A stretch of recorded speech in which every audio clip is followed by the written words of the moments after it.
नमस्ते। मेरा नाम है दीपाली और स्वागत है आप सभी का बेताल पच्चीसी की 23वीं कहानी में, जिसका नाम है किसका पुण्य बड़ा। तो चलिए शुरू करते हैं। रात के अंधेरे और घने जंगल में कुछ देर भटकने के बाद राजा विक्रमादित्य ने फिर से बेताल को अपनी पकड़ में ले लिया। बेताल ने हर बार की तरह कहानी सुनाने और सवालों का सिलसिला जारी रखा। बेताल ने कहानी सुनाना शुरू किया। एक समय की बात है, मिथिलावती नाम का एक नगर था। वहाँ गुणधिप नाम के राजा का शासन चलता था। राजा से मिलने के लिए रोजाना दूर दूर से लोग आया करते थे। एक बार उनसे मिलने और उनकी सेवा करने के लिए किसी राज्य से एक युवक आया। युवक ने राजा से मिलने की बहुत कोशिश की, लेकिन वो राजा से मिल नहीं पाया। अपने साथ युवक जो भी सामान लाया था वो सब भी खत्म हो गया था। अब एक दिन की बात है, जब राजा शिकार के लिए जंगल जाते हैं। युवक भी उनके पीछे पीछे चला जाता है। जंगल इतना घना था कि राजा से उनके नौकर चाकर बिछड़ जाते हैं। बस राजा और युवक साथ रह जाते हैं। जब राजा जंगल की ओर आगे बढ़ने लगते हैं तो युवक उन्हें रोकता है। राजा उनकी तरफ देखते हुए कहते हैं, तुम इतने कमज़ोर क्यों लग रहे हो?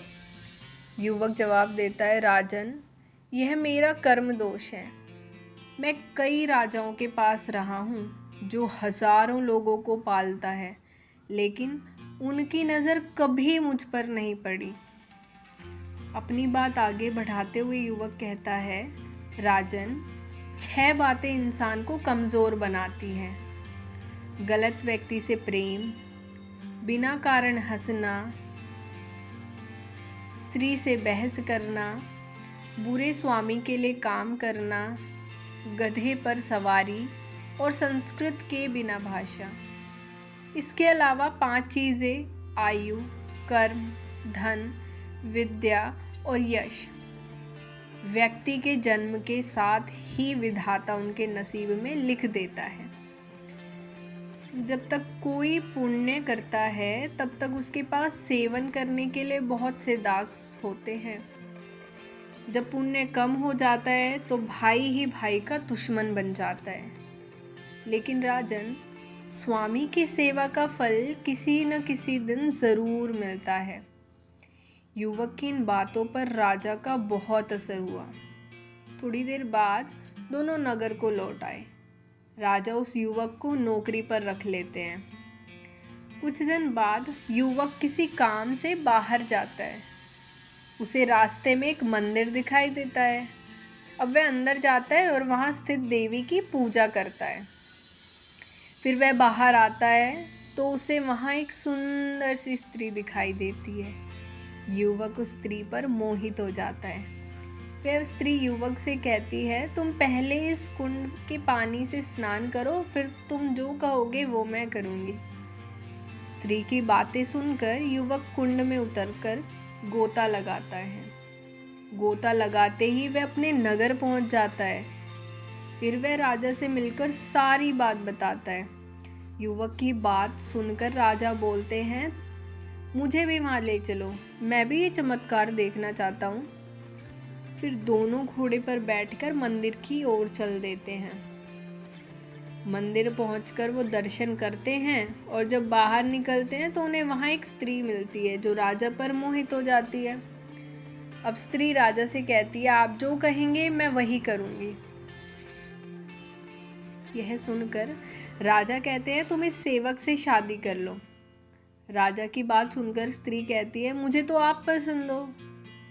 फिर राजा उस स्त्री से कहते हैं, सज्जन इंसान जो कहता है उस बात को निभाता भी है, इसलिए तुम्हें अपनी बात का पालन करना चाहिए। फिर उस स्त्री और युवक का विवाह हो जाता है। इस कहानी को सुनाने के बाद बेताल बोलता है, हे राजन, अब बताओ कि राजा और सेवक में किसका काम बड़ा हुआ? राजा विक्रमादित्य ने कहा, नौकर का काम बड़ा हुआ। बेताल पूछता है कि कैसे?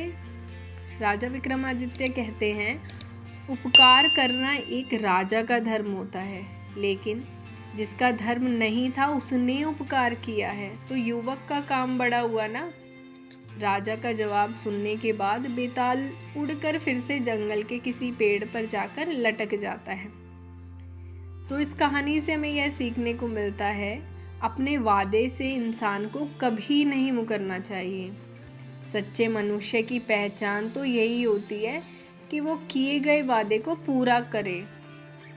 वो यह नहीं देखता कि वादा पूरा करने के लिए उसे किस चीज़ का त्याग करना पड़ेगा। तो ये थी हमारी आज की कहानी। अगर आपको कहानी अच्छी लगी तो लाइक, कमेंट, शेयर और सब्सक्राइब ज़रूर करें। और बेताल पच्चीसी की अगली कहानी सुनने के लिए बने रहिए हमारे साथ। धन्यवाद।